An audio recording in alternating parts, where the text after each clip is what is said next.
Welcome to this special edition of Ask the Nanny. I have a special guest with me tonight. And before we get started, I'm going to share this with my groups. Let me make sure I can find myself on Facebook. And I'm going to share this with my group so everyone can get in from the beginning because I promise you, you are going to want to uh, hear this, all of it, not just part of it, but all of it. So let me get this shared to my groups right quick. And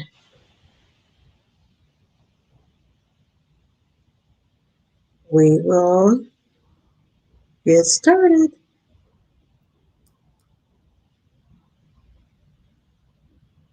Okay, one more. There it is. Okay, now we're ready. Now, tonight I have with me Dr. Irene, and she has started something that I know all of us are going to be interested in, especially as nannies and parents too. So I'm going to let her introduce herself to you and tell us a fun fact about you, and then we'll get started. Sure. Thank you for having me today. I really appreciate it. My name is Dr. Irene Obika, and I'm founder and CEO of Afrinanny. Afrinanny is an online marketplace where families of specifically Black children can locate childcare providers with culturally relevant experience. A fun fact about me is that at 5'11", I'm the shortest one in my family. Are you serious? Yes, I am. Out of my siblings, yes. All of my siblings are taller than me. Wow. Let me see. Yeah, I'm the shortest one too. But that wasn't hard. I have I have one younger brother and older sister, but I'm the shortest one. But I'm not by much. And it's about my brother maybe has like 3 or 4 inches on me, but my sister had like about two. But I'm still a short one. I'm 5 foot. So I would be scrawny compared to your family. I'm like, I'm way down here. We're So, pretty tall. Yeah. well, tallness runs in my family on my mom's side. I had a cousin that was like 7 foot something, Oh, wow. and then his afro, so it was like 8 feet with afro. So yeah. So hello, Damaris. I think that's how you pronounce your name. Yes, Um, Morris, yes. yes, welcome from YouTube. Thanks for watching. Okay, so let me see if we have any. Um, whoops. Hello, Amber. How are you?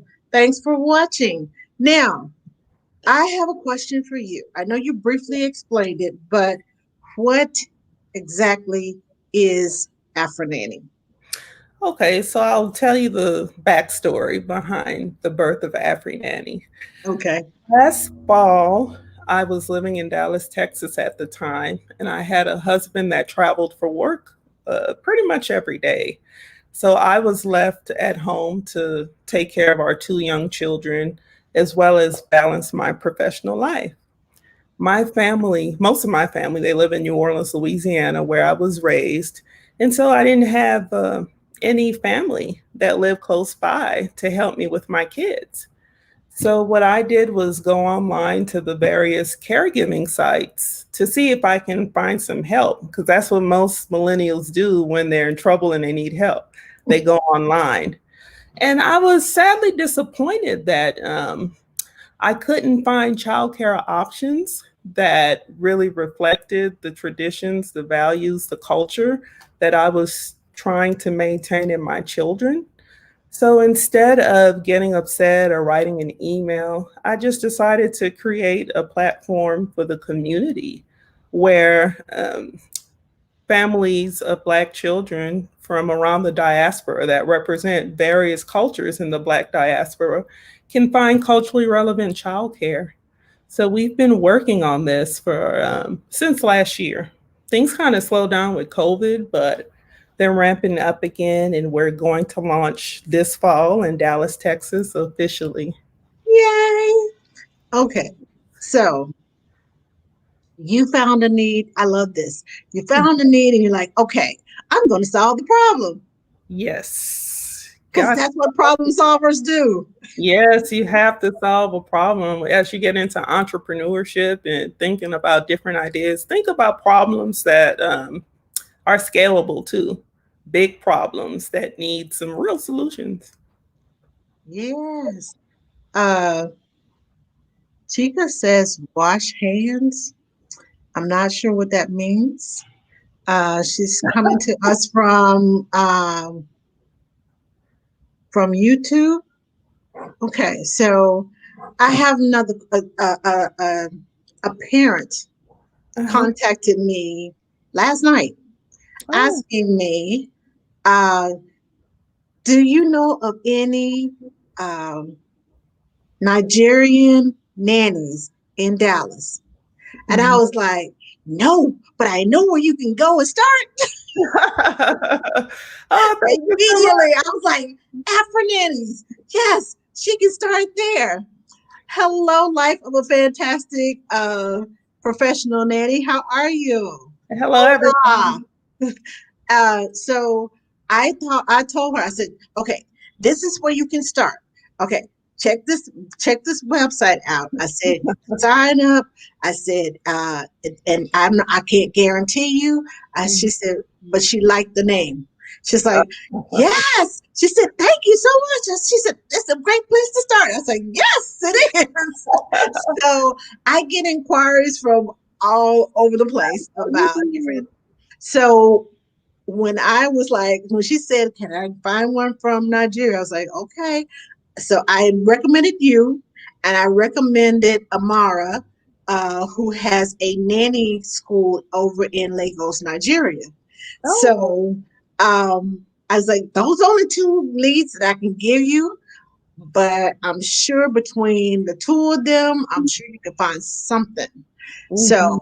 hopefully, she'll be able to find something Yeah. and that meets her needs, because I know a lot of it's not just black children who want cultural impact on their children.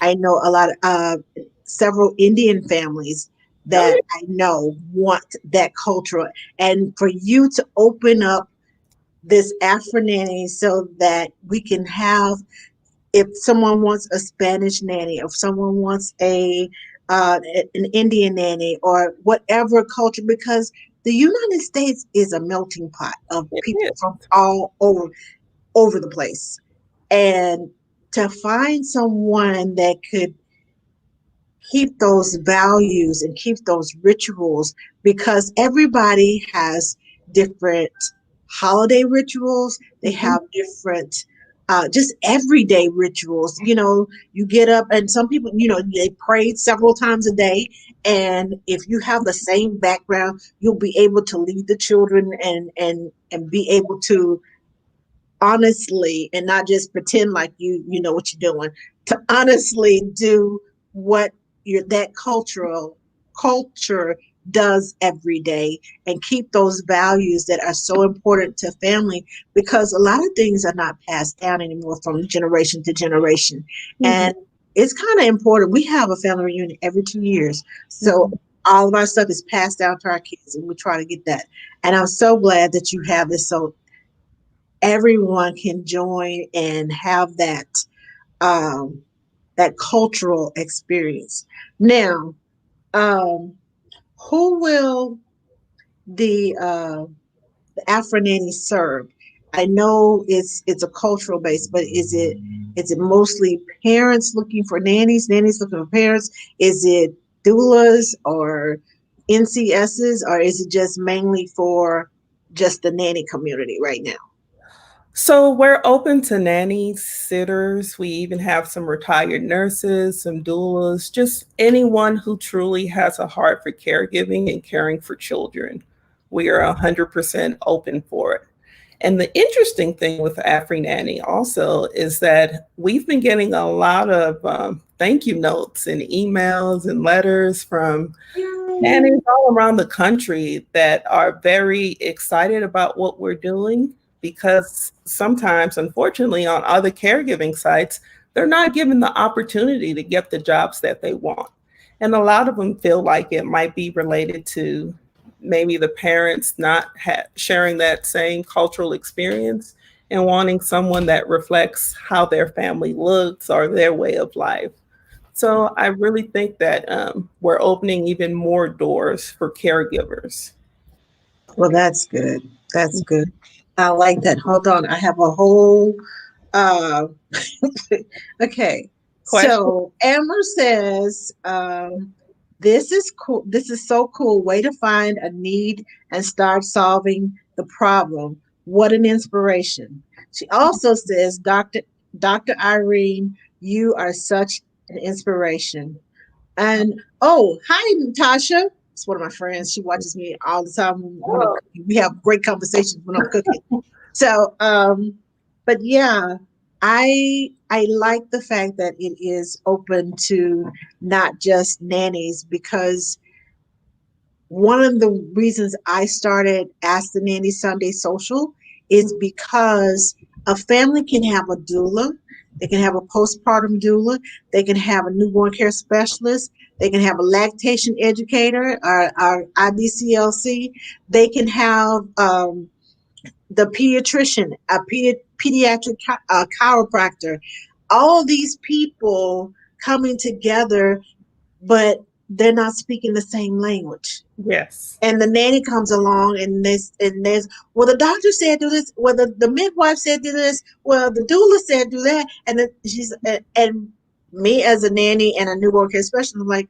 okay, they're telling you the same thing that I'm telling you, and I wanted us all to get together so we can speak the same language. Yeah. I want to know what your when you say tell the parent, well, your baby needs tummy time so his head won't get flat. Well, you may have all these other technical terms that I don't use with the parents because I try to break it down in layman's terms, because sometimes mom brain happens and Yeah. you're like, okay, just speak to me in plain English. Just tell me what I need to do with my child. I don't need words that I have to go Google. Yes. And it was good for us to come together and talk the same language so we can be on the same page. And so when the newborn care specialist leaves and the nanny comes in the morning, we can talk to each other and say, this is what's going on with the child, this is what's going on with the baby. And it would be nice if they came from the same place and they all spoke the same language. So when mom and dad, get up in the morning and the exchange happens, everybody's on the same page. Yes. Everybody knows what's going on. There's no confusion. And we're all speaking the same language. We're communicating in that same little bubble so that the parents can have the most, well, should I say, the best possible experience with their baby. So it's a smooth transition. And that's what I love about this, because you accept everybody so that everybody can come in and they have a pool to choose from, and they don't have to go over here, up here, up there.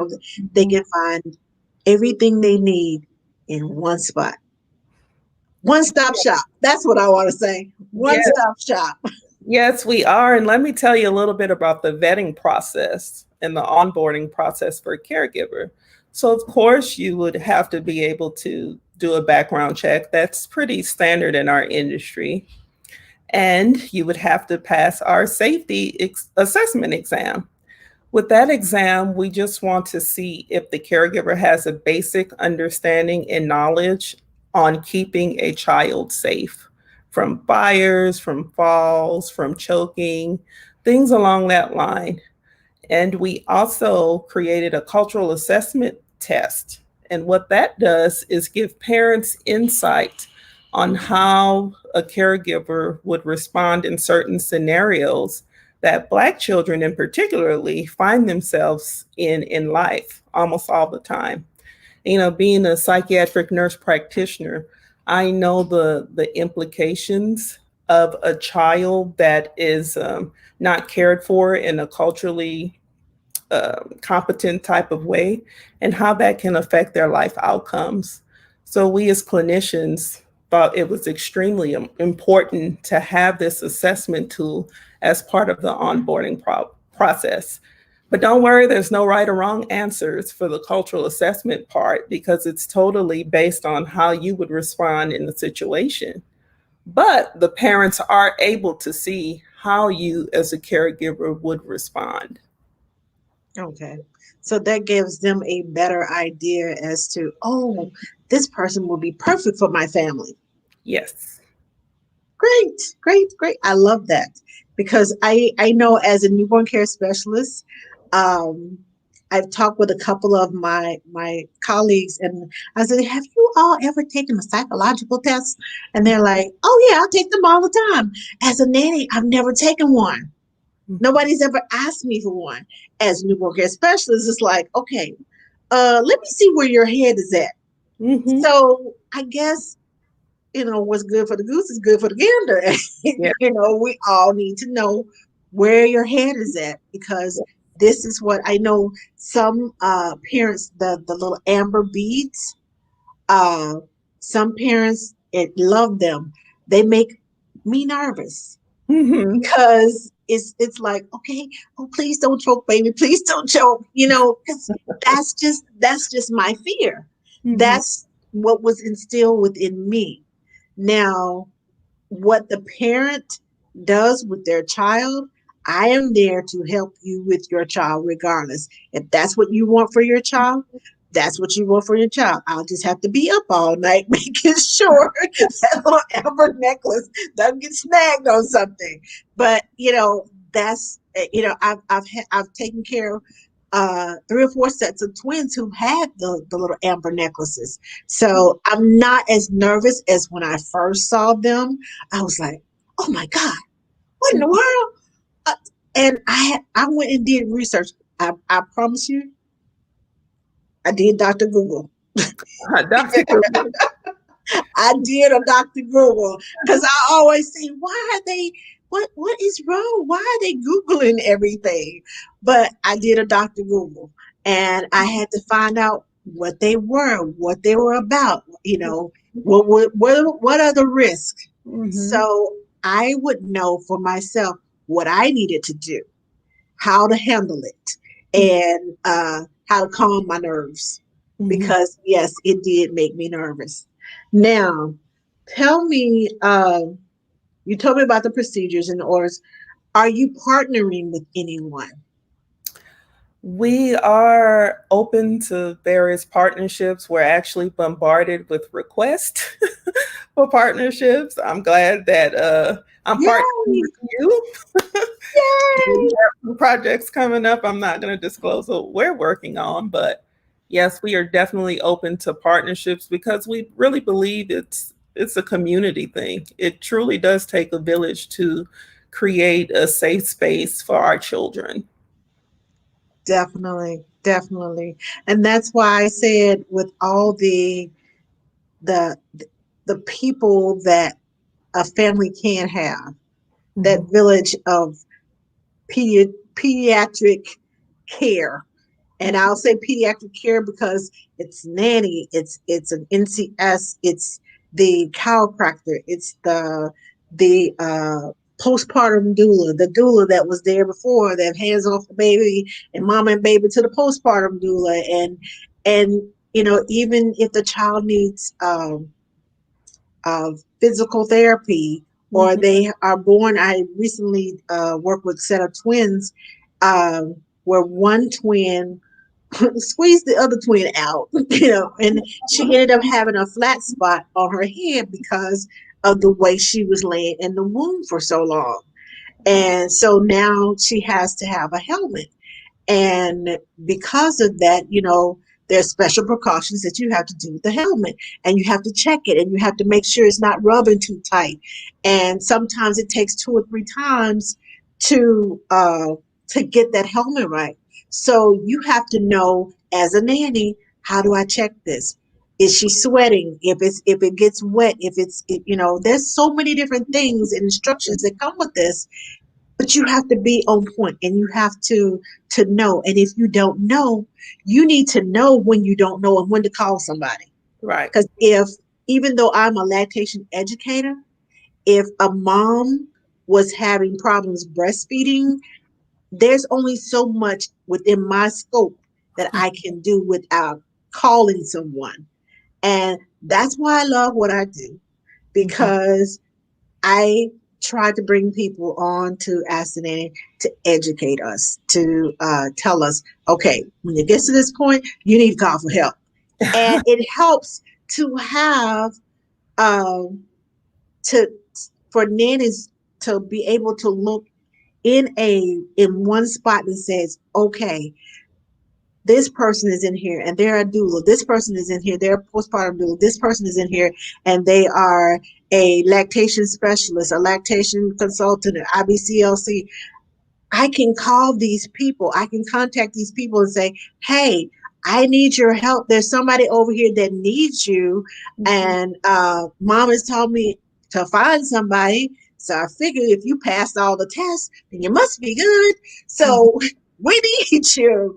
So it's a good place to have a base for searching, where Yeah. I can go and find someone as a nanny or as a newborn care specialist or whatever I am there with the parent for, to help me. Mhm. And because my ultimate goal is for that family to have the best experience with their newborn baby, and for mom not to stress over what's going on. I'm not making enough milk. I'm not, Mhm. because stress causes a whole lot of things. Yes, it does. We don't want mom to be stressed out. We want her to be calm, cool, and collected, and so her and the baby, because babies feel all of that.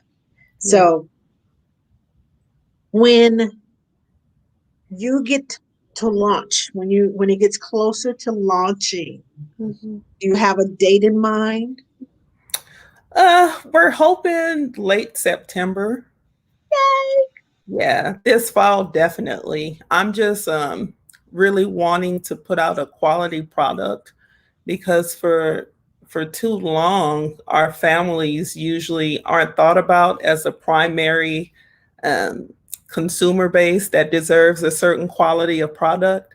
So I just want to make sure that everything is working as it should and it's quality because this is really something near and dear to our hearts, the Afrinanny team, because we all have children. And we plan on hiring people from our own products. So we want to make sure. Yay! Okay, so we have some comments.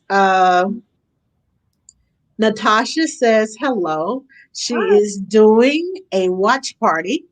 Oh, So she has people watching. Hello, Althea. And Natasha says she's never taken the assessment test that you mhm, were talking about, the psychological assessment test or the cultural test. mhm. Hello, Lucretia. Hi, Karen. And hi, Patsy. Uh, Patsy is one of my go-tos, because Oh, her and Kimberly talked me down off the ledge, and Toya lets me know that go back to the drawing board. You need to nope. So I have several ladies that keep me in order. oh, Um, Amber says it takes a village to raise a child. I totally believe this. yes. Yes, it does. And Gloria Bams is watching. She says hello. Oh, And let's see. Paige Greenwald Hernandez says, when I came to Dallas 35 years ago as a nanny, the agency I worked with required a complete psychological exam with their staff psychiatrist before they placed any nanny. I do not know any agencies that still do that. oh, that's interesting. Yes. So you got a good thing going on. And Amber says education empowers everyone. Exactly. Yeah. Exactly. Now, so late September, that runs right into National Nanny Recognition Week. Yes, it Woo-hoo. does. Okay, nannies, you heard it first here. Right around National Nanny Recognition Week. Okay, let's get signed up. So, when everything opens up and we'll be ready to rock and roll. Yeah. So, you all need to get over there to Afrinanny.com and Yes. sign up. Yeah. Uh, is there a fee to sign up, or can you No, just? no, not at all. Everyone can sign up and get on our newsletter list because we send out newsletters quite frequently to let everyone know what's going on with the company. We provide informational articles about mental health because that's very important to us, about motherhood, and just topics that are affecting us right now, especially in the middle of the pandemic.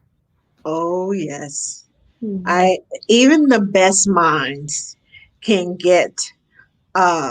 If you don't catch yourself, you can find yourself getting into a state of depression, and it's hard for some people once they get there to come out of it.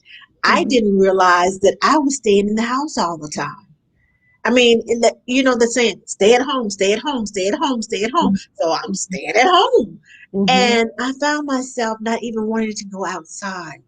I was sending my husband to the grocery store and doing, and my brother said, wait a minute, you sound like you're getting depressed. You need to get up off that couch and get outside and go walk. You used to go walking all the time, and you are not doing any exercise. You're not doing yourself any good. You need to get some vitamin D. What happened to the thought walks? And I'm like, well, and I didn't realize until that moment, as we're just casually having a conversation. I'm thinking I'm fine. I'm all right. There's nothing wrong with me. I come to my computer. I do Ask the Nanny. I do this and I do that. I'm fine. But deep down inside, I didn't realize I was creating unhealthy patterns.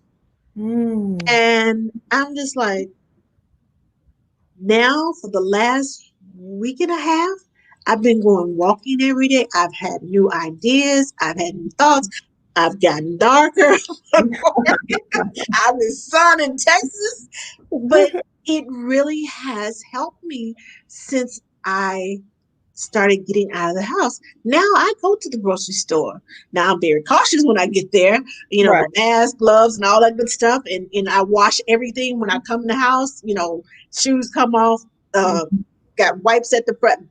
At the door, at the garage door, wash everything and sanitize everything, the packaging and all that before I put it away. But you have to do that.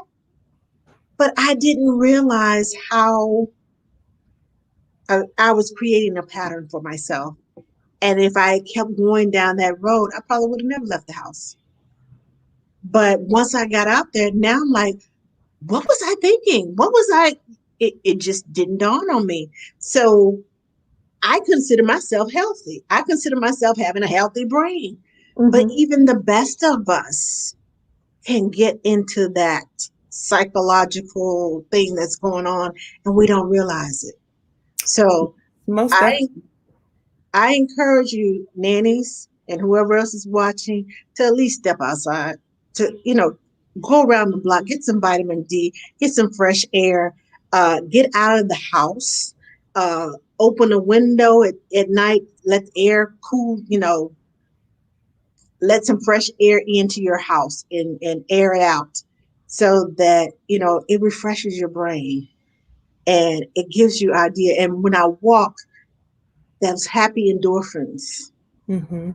start to build up and it brings about new ideas, it brings about the freshness and it's healthy. Mhm. So um get out, do what you need to do, and then come back and take that test. Get some fresh ideas going because I know most nannies are creative.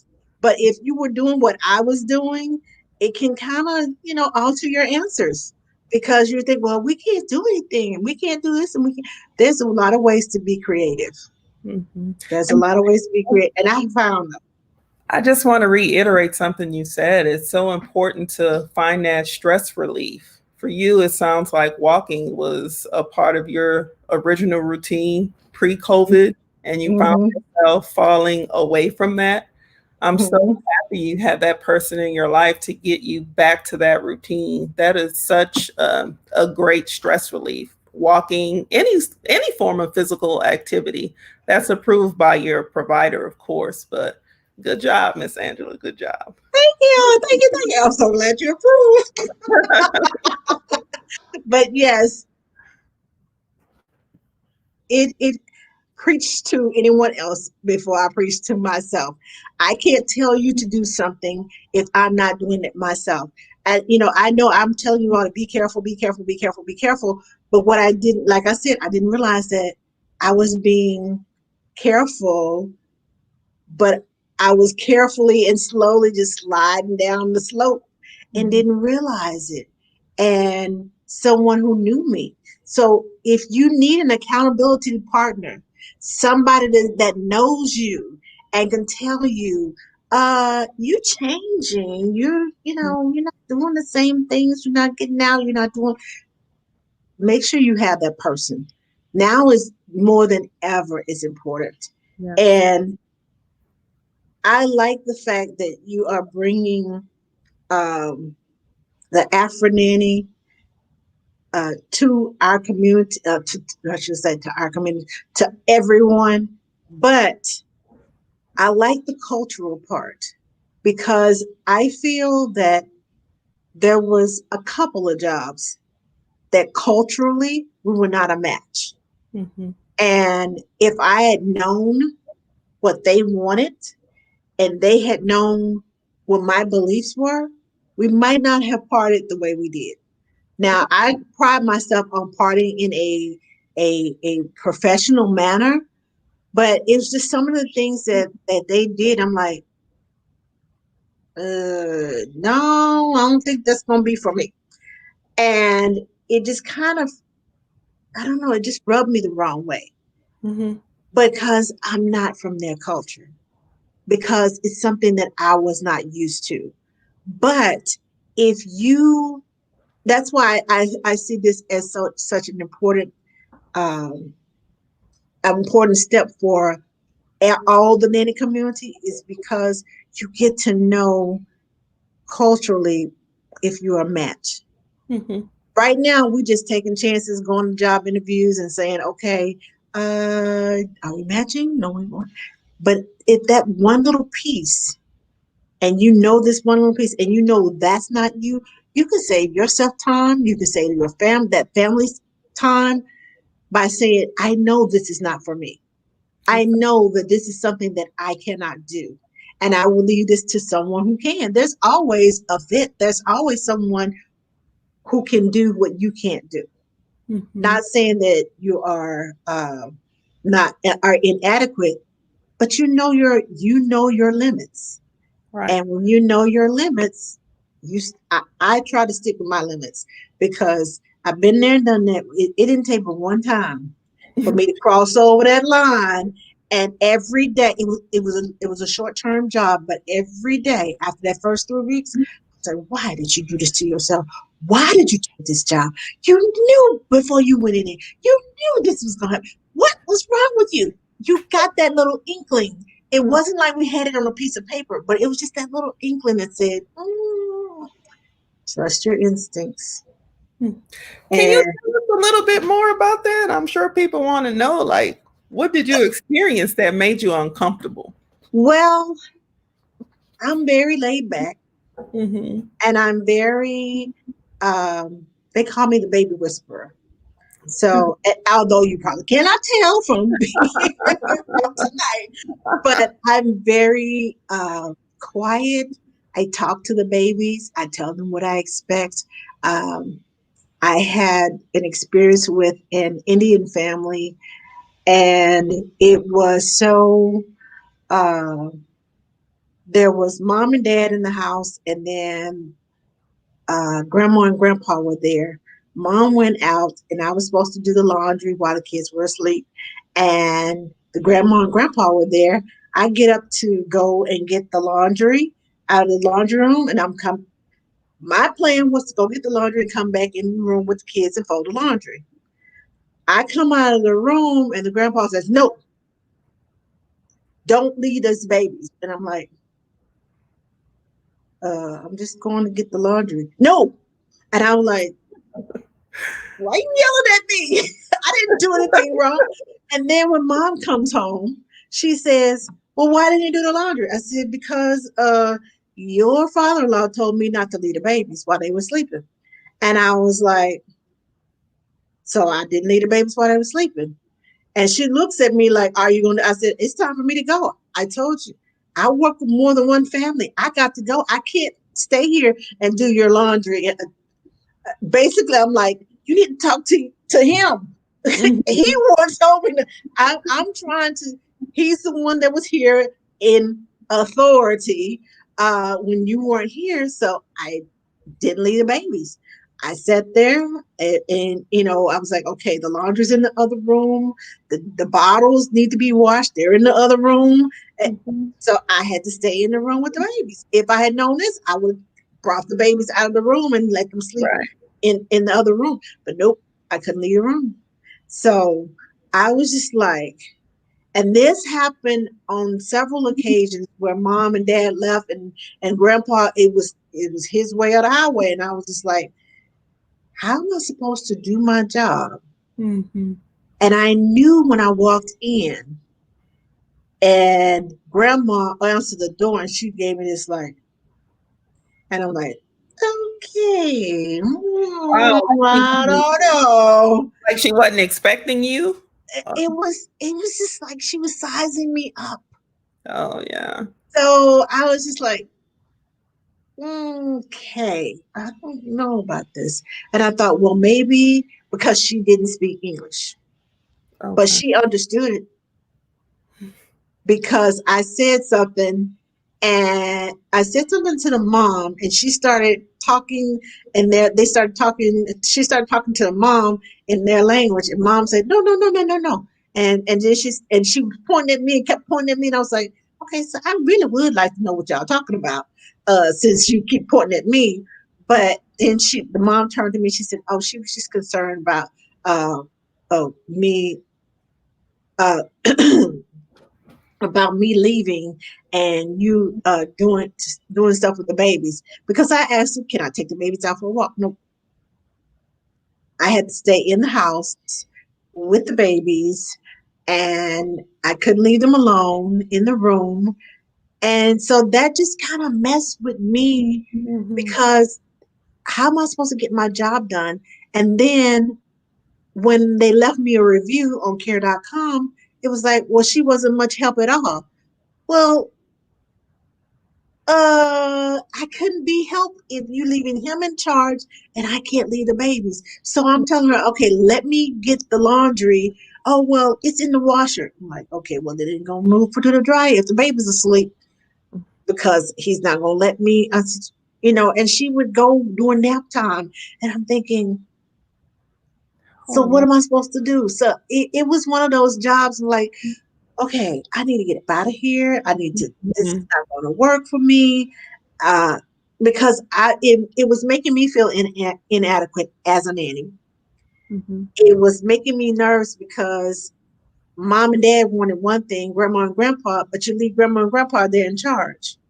So me not trying not to be disrespectful to grandma and grandpa, I'm like, okay, so what will happen if I do leave the babies and go get the laundry? And Mhm. it was a psychological thing. And I don't deal well with trying to figure out what you're saying about me behind my back Mhm. and what you're thinking about and what happens if I do leave the babies. Are you going to put me out? Are you going what's going to happen? So that was a very psychological job for me, and I don't like being put in that position. I like to know up front what I can and cannot do. Mom, I had the interview with the mom, and we had a great conversation. And when I come back to the first day to work, is grandma and grandpa's there. And so that whole situation changed. Mhm. So it was kind of tough. It And you know what? The next time, listen to that little inkling in your head that says, is. no, this is not for you. Hmm. And also, I'd just like to add, it could have potentially messed up with your income potential. Getting a bad review on different caregiving sites is it's not a good look. And the thing with Yeah. Afrinanny that I love, and I'm glad that our caregivers are liking it too, we'll be able to have a feature where the families are being reviewed too. So the Yes. family and the caregivers get reviewed. So that increases accountability on both sides for everyone to behave well, right? Yes. Yes. Yes. Um, okay, we have some comments. Yeah. Amber said, awesome. I agree. Mental health is so important. I have been doing Zoom meetings with friends every week to help with my feelings of lonely and missing my friends. Henrietta Dyer says, so true. If only I had listened to my intuition. Yes. Okay. Hi, Karen Morgan. How are you? And Kimberly. Hi, Kimberly. That's my other friend that, Oh, my business partner. She just, she says, yes, cultural differences. That is not in their culture to leave the kids because she has worked with an Indian family before too. okay. So she knows exactly what I'm talking about. She knows exactly what I'm talking about. But yes, I like that. Families get interviewed and checked out too. That is so important. Well, the So, families so are getting important. reviewed. The caregiver is doing the interviews, but the family is getting reviews from the caregiver. So it's a two-way street. You know what? You have just changed the game. I can't tell you how many times I have heard from nannies. Care.com did this. They dropped me. I paid my money to become a premium, and then all of a sudden they dropped me with no explanation. Now I myself, I've never had a problem with Care.com, but it was only that one time with that one family who gave me a bad review. And but I have like 28 5-star reviews on Care.com. So I haven't had a problem, but I learned early to use my intuition. I learned early how to spot the scammers who come on there and say, "Well, I have this and I have that." I'm like, this doesn't make it. It's just something that about the just reading that email is like, no. And I just politely say, "Unfortunately, I'm not available for childcare. Your position right now." And just leave it at that because I that feeling, mm-mm, I trust it. Yeah, Mm-mm. I'm glad. So I, I promise you, if you feel that way, and that's what I tell the nannies all the time. If you walk into an interview and you feel like there's this cloud coming over you, run, Forrest, run. Get the heck up out of there. There are times when I know that I have been discriminated against right at the front door, and I will do the interview. I'll give them 100%, make them want me. But I know I do it because I want you to see that you cannot judge a book by its cover, that we know what we're talking about. We do know about taking care of children. We are well educated. You don't know me from Adam, and yet you judge me at the front door. So I give you my 100%, but I already know I'm not going to work with you simply because of the way you reacted when you opened the front door. And I know if you react this way when I open the front door, I don't know what your friends and your relatives are going to say. Exactly. And unfortunately, I've heard one too many caregiver stories where they feel they were discriminated against simply because of the color of their skin. So I'm very happy that Afrinanny provides a platform where you might have a higher likelihood of getting the job and the rate that you deserve. So I'm very happy that we are creating a platform that not only caters to families' unique special needs, but also prioritizes the special needs of caregivers. Good. Because I will ask in a heartbeat, can I talk to your last nanny? Mm, And if they say, well, and that kind of gives me a, okay. So I always tell, this interview is not just them interviewing you, it's you interviewing them too. So definitely. come with questions and answers that you expect to hear. And if it's not something that you expect to hear, ask them to expound about it because they will ask you, can you tell me a scenario and then explain to me why you did what you did? Well, ask the parents, can I talk to your former nanny? Or ask them a question. And if they say something kind of questionable, can you explain that or go further into detail about that? Because I don't think I'm understanding what you're saying, what's going on in my mind may be two different things. So Mhm. talk to them, and it's better to get it out in the interview process. It's better to ask those hard questions in the interview process because then it's just a question. But if you start working with them and you start asking questions, then it becomes a situation. Definitely. Question versus situation. Which one do you want? Just saying. Yeah, that's So really a good point. So, and it may be, the question that you're asking makes the parents uncomfortable, and that will let you know this is not the family for me.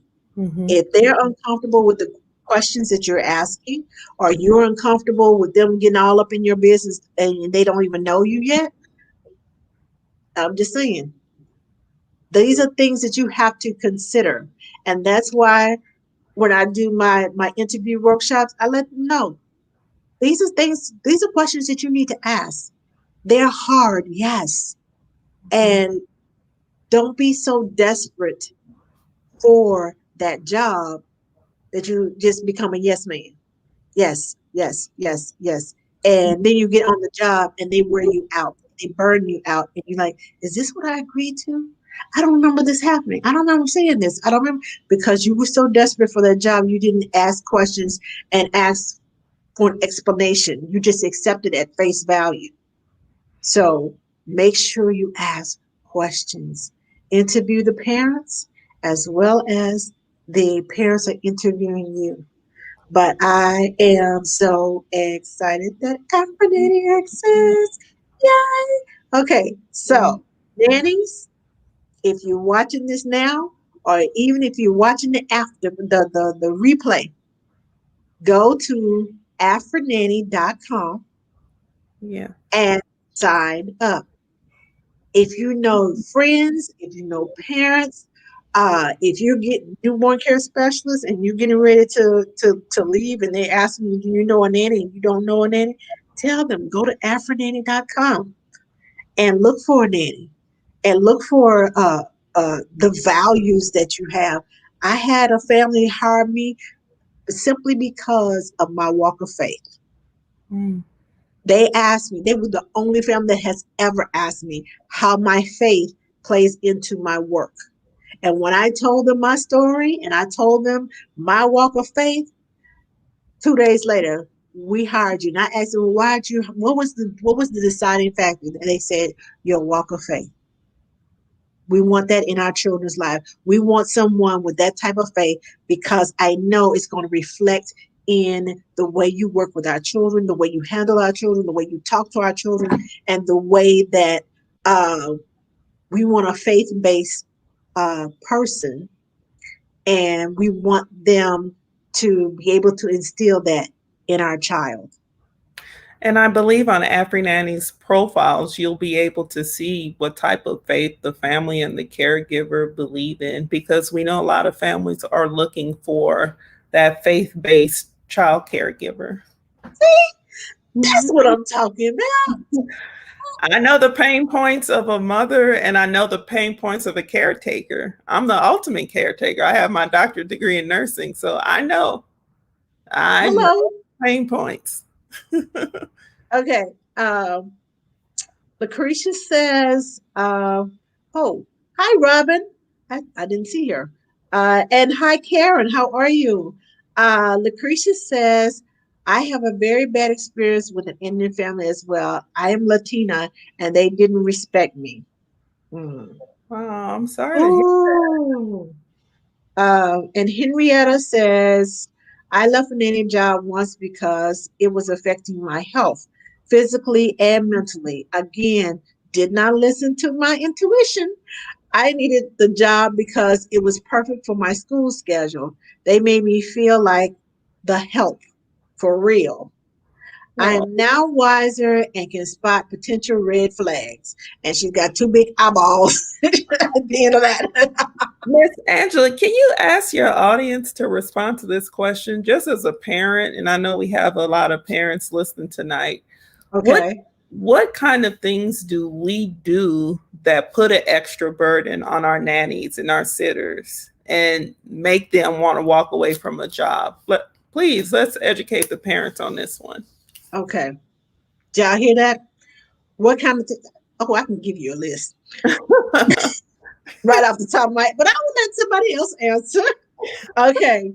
Henrietta Dyer says, where is Afrinanny based? So Afrinanny is launching in Dallas, Texas. We're a Texas company, but we do have plans to expand throughout the country and hopefully internationally. Yes. Mhm. Love it, love it, love it, love it, love it. Okay, so while we're waiting on the nannies to answer the question, what are some of the things I'll ask it differently than you because I'll put it in our language. What are some of the things that parents do to get on your last nerve that make you want to leave the job? And it's like, run, Forrest, run. Yeah. One of the things that the first thing that comes to mind is micromanaging. Mm. Um, I've talked to several nannies over the past 3 or 4 weeks about micromanaging. Mom says, we make the schedule, we have things planned for the kids, and mom comes in and says, well, why are you doing that? Well, what you doing that for? I thought you were going to do this. I thought you were going to do that. Or they come in and they give you a list of things to do, and you're like, okay, well, you asked me to do this with the kids, and oh, you can do that too. And you're like, and so how am I supposed to do this? Who comes first? The Mhm. kids are the chores. And there's also um, sometimes, especially with live-ins, Mm. when the nanny is off, they need their off time.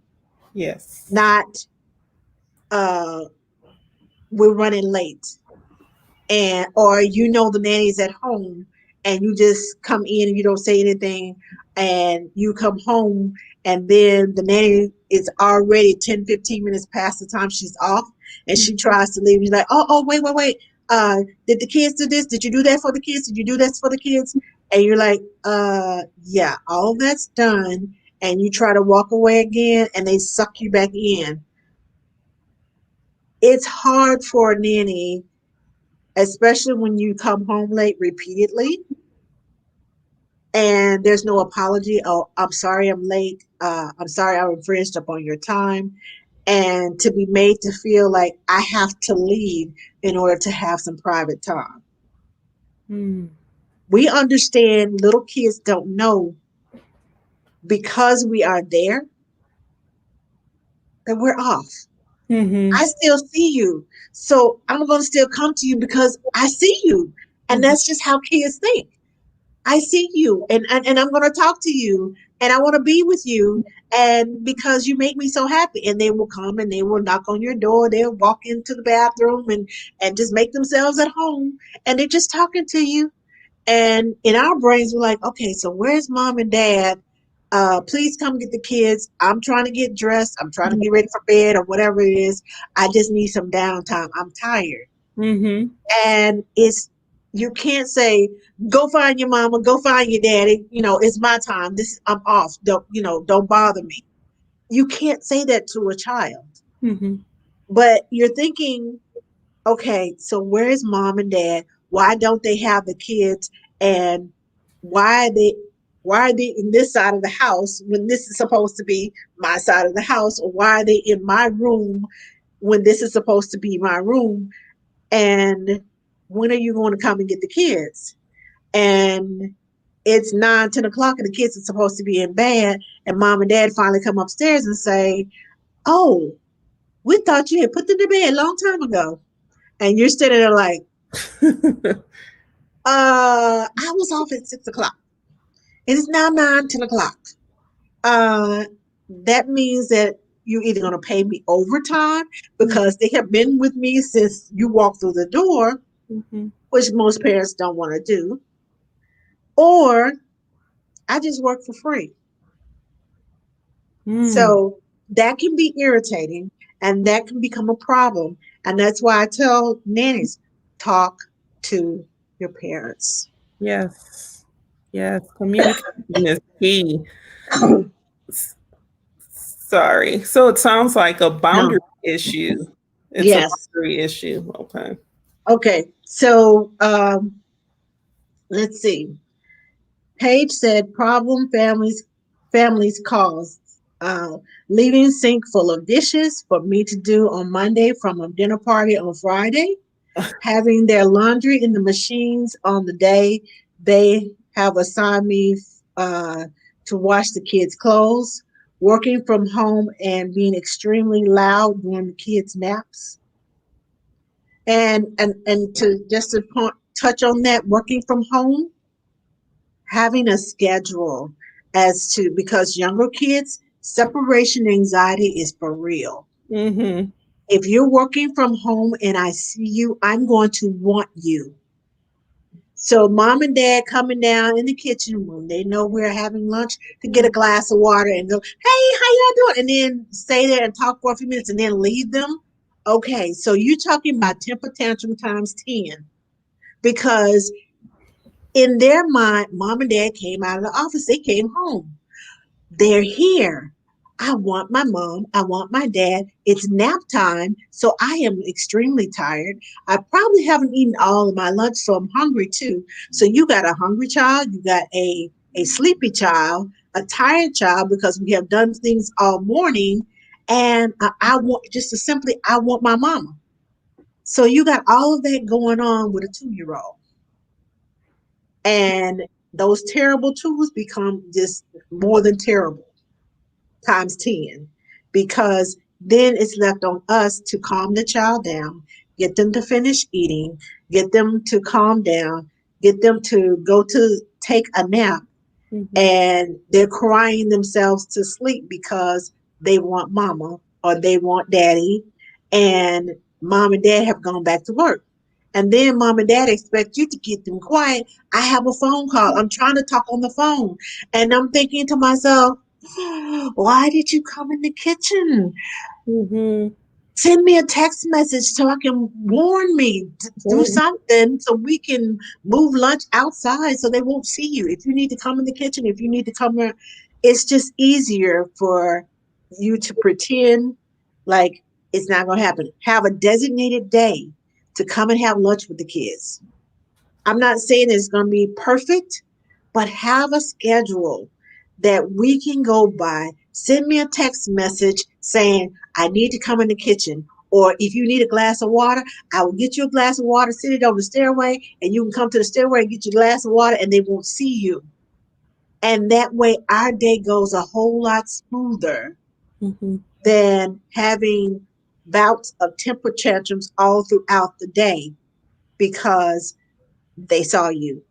They want you, and they're not going to calm down until they get you.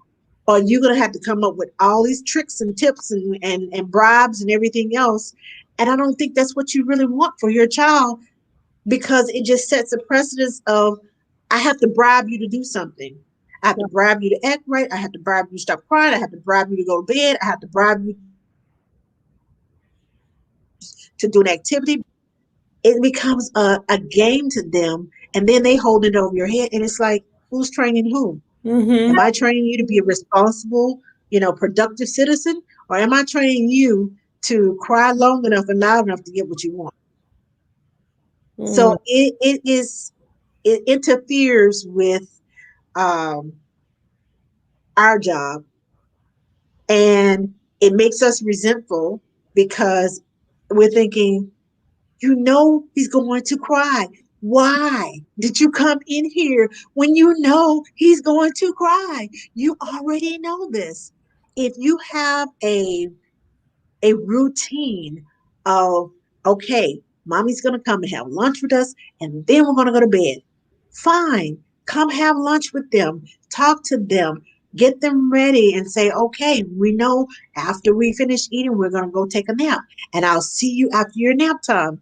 Talk it up so that they know what you expect of them.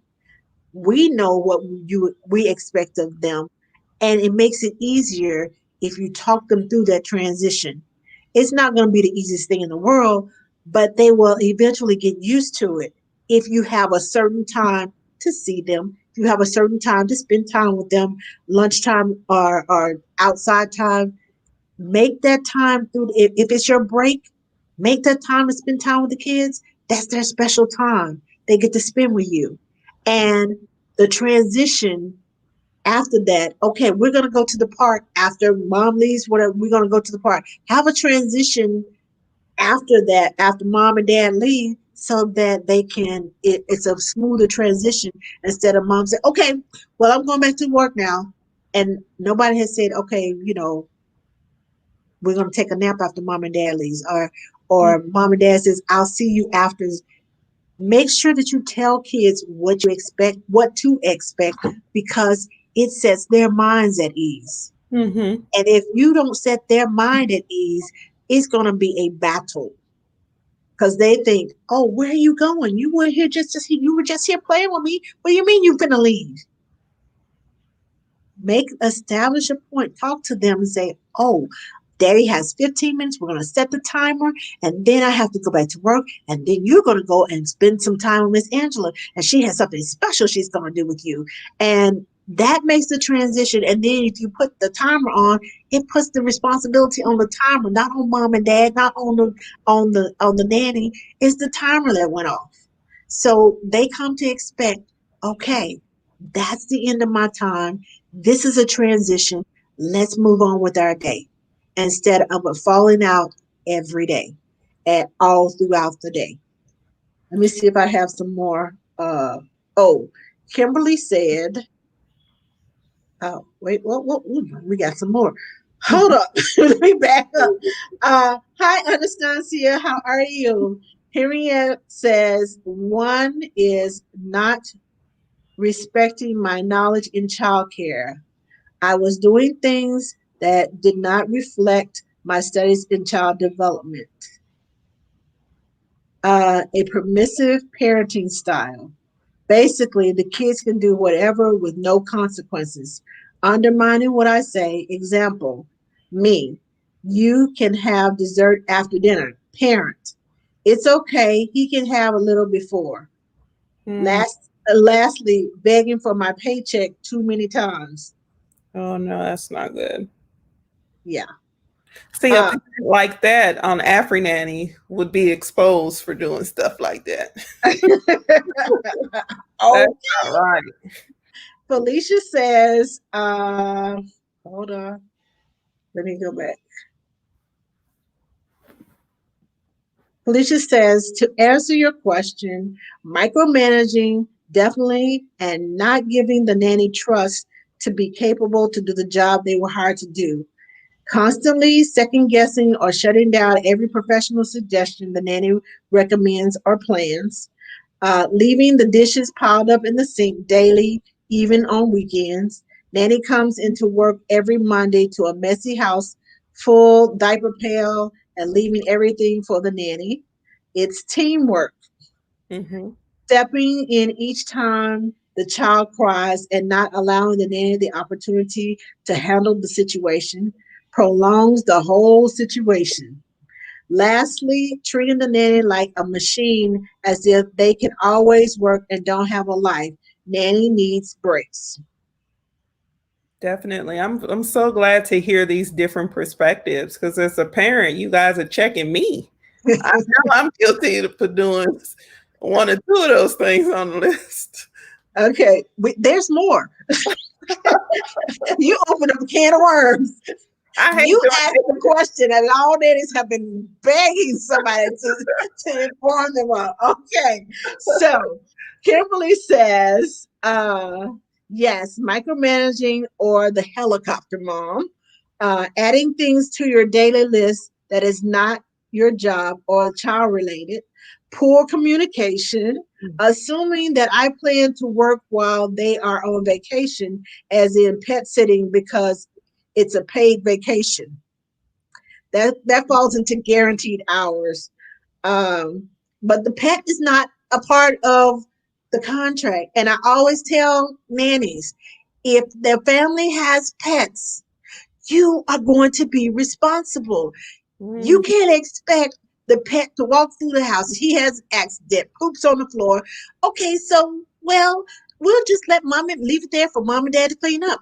Well, what about that 2-year-old that goes and sticks their hand all up in it and thinks, "Oh, No. this is Play-Doh"? Mm-mm.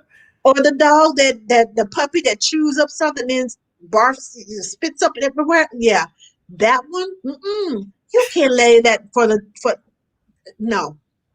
No, just know that if a parent family has pets, it's going to eventually become your responsibility one way or another. And you It's could going probably to, charge more for that, right? yes, I Yeah. do. Because if you have a pet and the pets, especially with babies, the little bitty dogs, they like to jump up on things. They don't care. The baby is a thing.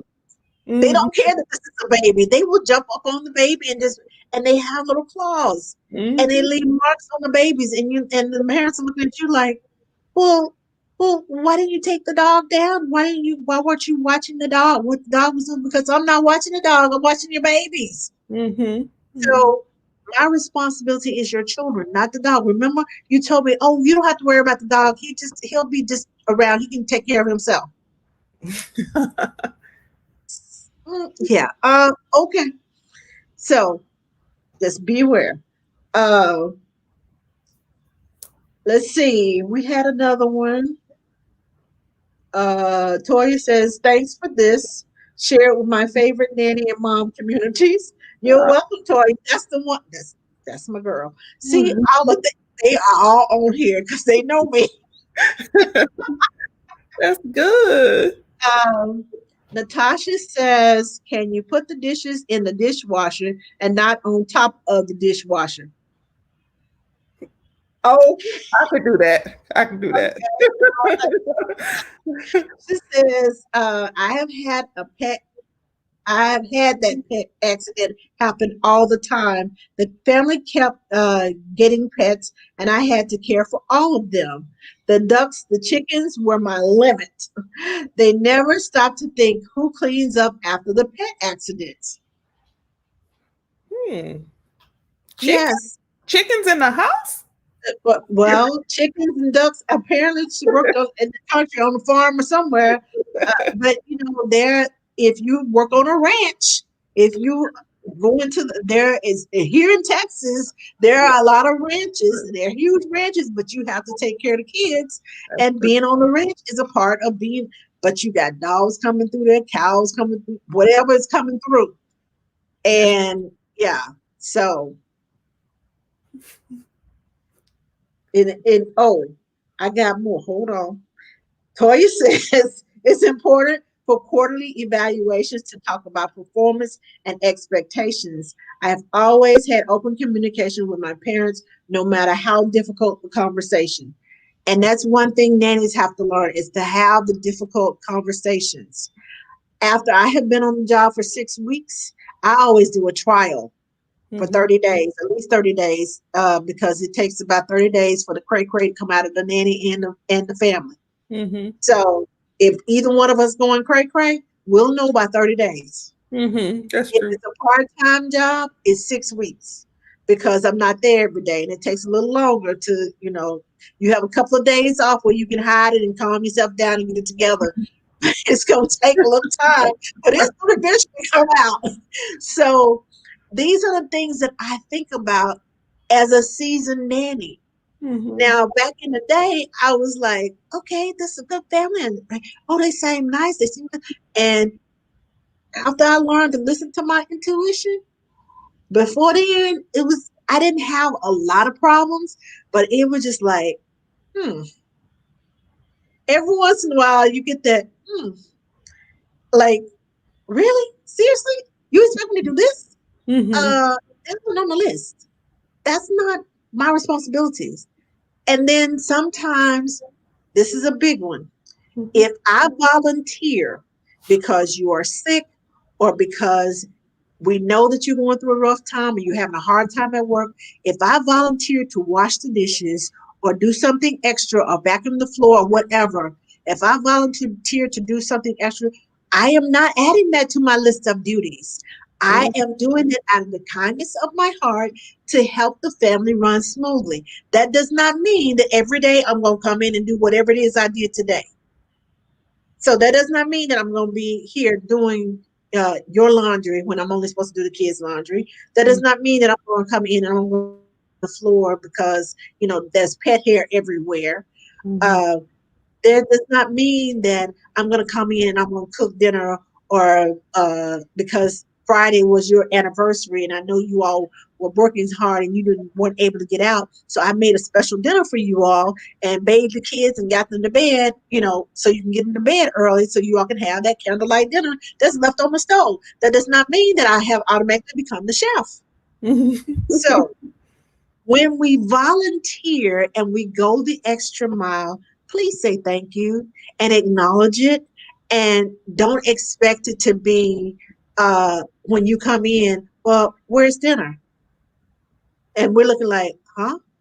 Mhm. Well, you made dinner the other day. I just assumed that you were going to have dinner ready when we got home. Uh, no, that was extra. Mhm. That was not an everyday occurrence. So just because we do something out of the kindness of our heart does not mean that it has been added to the list of duties. Okay. So, um, but some parents, you do it once or twice and they expect it to be done. And like, no, that wasn't. I got trapped into that one time. I was filling in for someone, Mhm. and the nanny that was there, and she said, "Well, I usually do their laundry sometimes. Uh, you know, I don't have anything else to do, so I, kind of just do the laundry. She said it's not all the time, but I just do the laundry. So she was going to be out for a couple of weeks. So I'm doing the kids' laundry because that's what was in the duty list. Right. And mom comes in and she says, "Why are these clothes still piled up here?" And I'm looking at her like, "Huh?" She said, "Why didn't you do the laundry?" I said, "I did. The kids' laundry is done and it's in their drawers. I washed them, folded them, and put them away." She said, "No, I'm talking about this pile over here, our clothes." I said, "That's not on the list of duties." "Well, so and so does it." I'm thinking to myself, "Girl, you're in a trap." I said, "Well," I said, "I will be back tomorrow and I will work them into the schedule if I can." I said, "But it is not on my list of duties. So if I can't get to them, then please don't be mad." Well, Mhm. I intentionally did the clothes and, but at the same time, I wanted her to know this is not my list of duties. We went on the list of duties when I first came and interviewed with you to substitute for her. Mhm. That was the list of duties. This is what we agreed to. So that's what I did because this is the same list that you gave her. Now, just because she does other things, because she's your regular nanny and she loves you all, and she does it out of the goodness of her heart, fine, perfect. But I'm not your regular nanny. I'm Right. just filling in. And I'm so sorry that I didn't get your clothes done, but it was not a part of my responsibility. So, This like I said, information is so helpful because part of Afrinanny's job is to educate parents, mhm, families. A lot of them have no idea of nannies' perspectives on things, what they value in a parent caregiver relationship. So this is helping us so much. Thank you guys. Thank you you're all. welcome. Oh, there's more. There's more, You opened Pandora's box. So, Paige says the dogs using the part of the yard under the swing set as their potty. Very poorly trained dogs. okay. Okay. Uh, Henriette says 30-day trial. So true. And Toya says, try not to wait until you're frustrated. If you're not sure about something and things change a bit, bring it up. Immediately address the issue. We can't expect mind readers.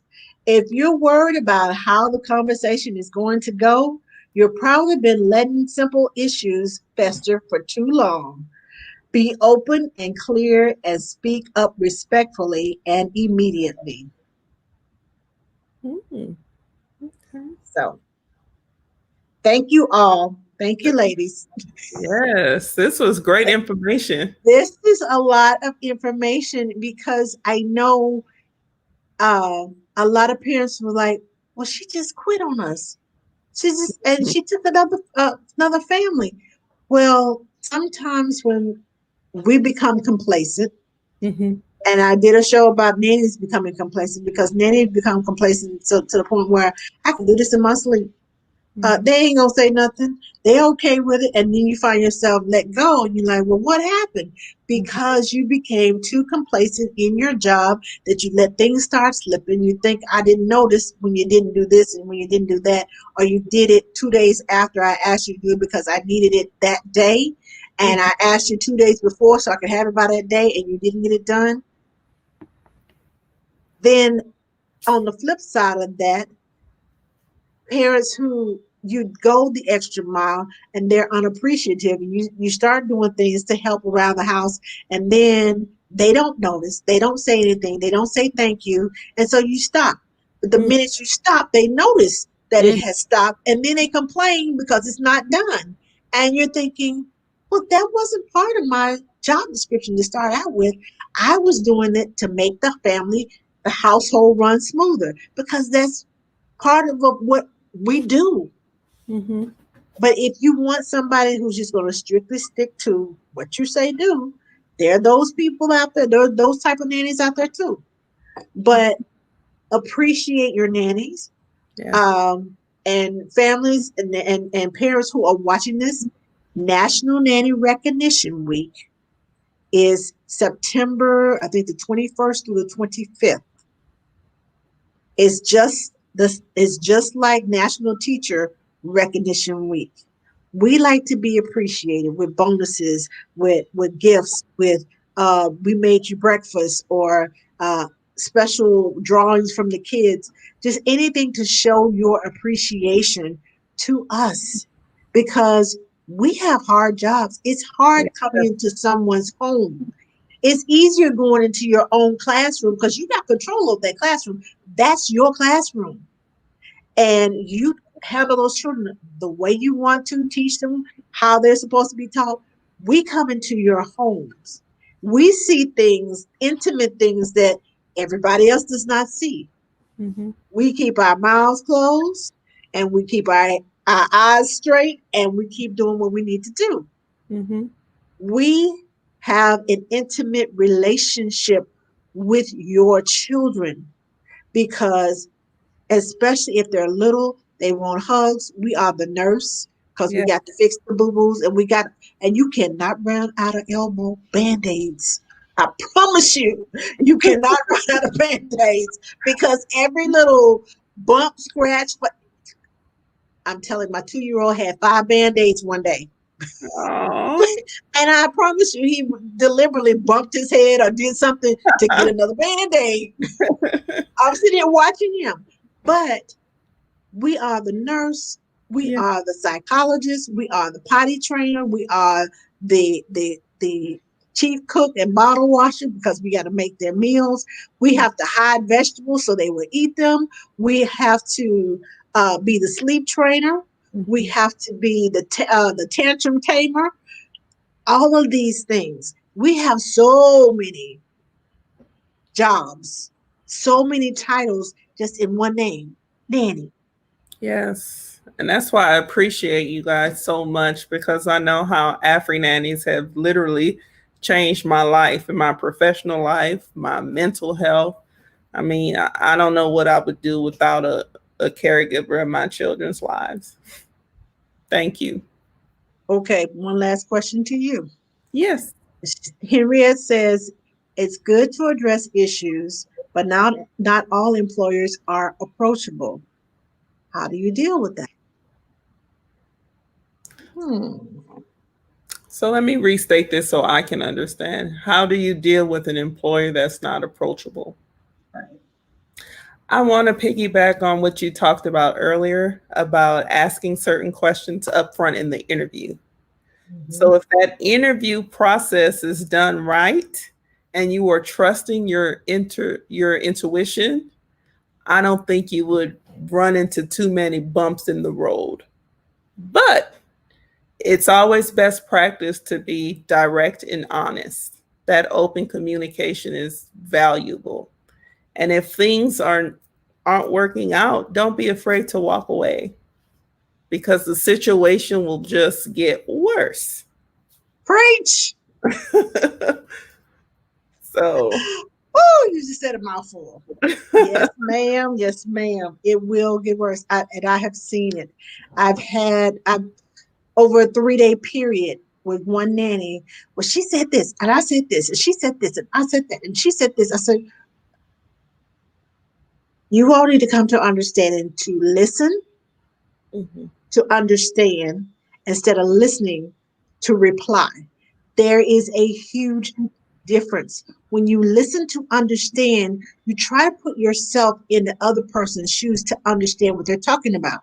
But when you're listening to reply, it's like playing double dutch. I'm just waiting. Okay, is she done yet?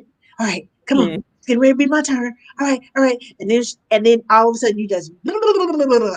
mhm. And sometimes when you blurt out words like that and you're on that emotional high, you say things that you cannot take back. No. Your tongue is like a two-edged sword. Yes. When you cut, you don't just cut once. It's like you go Mhm. like Zorro. That's what your tongue is like. And you cannot take it back. So when you get heated and you get frustrated and you're like, shoot, I'm just gonna tell her everything. And like blah, blah, blah, blah, blah, and you just vomit words all over the place. And that's when you end up losing your job, Mhm. losing the respect of families that are around you because you don't know who she knows, Mm, who they know. that's And true. I can tell you, word of mouth has gotten me more jobs than me applying to them on any website or any agency. Word of mouth. Well, talk to Angela. I went on a website to and applied for a job, and my boss's husband worked with this lady like 5 years ago Mhm. because of their relationship. She said, "We just want to meet you. You work with them? Oh, I know them. So, oh yes, we need to meet you. Okay, so we will set up an appointment, and then we'll set up a date when you can start. You don't even know me from Adam. You already telling me I already got the job because of who you know. Because they don't allow." I had one person tell me. She said, "Oh, I know her, and she ain't taking no mess. So you must be good." And and that's how I have gotten a lot of my jobs because of word of mouth, because it just happened that this person knew that person. Oh, we went to school together. And I'm like, oh, okay. And so I'm just in the middle. I'm like, okay. I have another part time job, a little summer Mhm. gig, whatever. So be careful what you say, how you carry yourself, and Yes. be professional. Even if you don't like that person, like I told you all before, the woman treat me at the front door. I don't know who she knows. I gave her 100% in my interview. Mm-hmm. When she called me back telling me she wanted me, I told her I'm interviewing with other families and that I will let you know when I found the right fit for me. I didn't necessarily tell her, oh, heck no, I'm not going to work for you. I let her know that, and it was the truth. I was looking for jobs. I was still interviewing. I did not lie to her. Mm-hmm. But, you know, you don't know who she knows or who knows her, and they may see her differently. And she may act differently outside of her home. We all have masks and things that we put on to hide our insecurities. Yes. We all do it. So just because she acts one way at home, she may act another way in public, and people may see her as, oh my God, you know her? Oh my God, she is so this and she's so that. And you saw the other side of her. You're like, really? Are we talking about the same person? So be professional regardless of where you are, regardless of what you're doing and who you're talking to, because you don't know when you are entertaining angels. You don't know when you're entertaining the big muckety muck that's going to get you your next job, Mm-hmm. or down the line going to save you from whoever is accusing you of doing something on the job that you haven't done. Just saying. Don't let your mouth override, write a check that your behind can't cash. That's what my mom used to tell me. That's very great advice, Miss Angela. You are right on point with professionalism because, like, nannies have their communities and they talk, so do families. So I you do. never know who knows who, and you don't want to ruin any opportunities now or in the future. Right. And see, I'm so far in my career that I'm giving you this for free because I know how I am with my parents. I know how I am uh with other nannies. Mm-hmm. And I talk to my parents when I go and interview. I tell them what I do. That I do ask the nanny. So I play devil's advocate a lot, and I give out examples of things that I have done. I said, so if you ever tune into the show and you hear me talking, it's from experience. It's from past experience, and from it may be from present experience. I said, but I'm letting you know. I don't give out names.